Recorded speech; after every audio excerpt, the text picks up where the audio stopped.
Tyhini, uthi umntana apha kum yebhuti. Ubukade uphi? Ndithi hayi ndikhona ndihlala apha eNgcobo.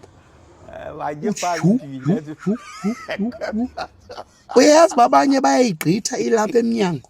Umntu awutshwentla, fika zula into engayaziyo kwakuloo ntla aphinde aphume engakhange.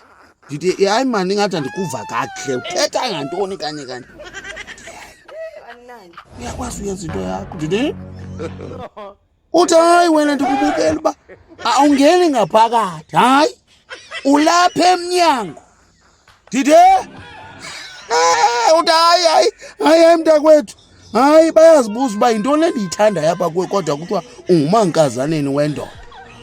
Ndithanda nje nto uba wena uba lapha emnyango ekuqaleni. Ndiqomele umntana ndikayifumane nto. Uthini kanye? Uthi hayi mani. Ndithi awujule kude ungene uyowutsho ngaphakathi endlini uyowuqoqa into ongazaziyo. Uyishiye apha emnyango. Uzawundiva ke ntanga uba uhlikihlile apha. Nam ndikhe ndalost uba kuthethwa ngantoni apha. Yhe ndayiva emadoda. Hayi yiyo kanye.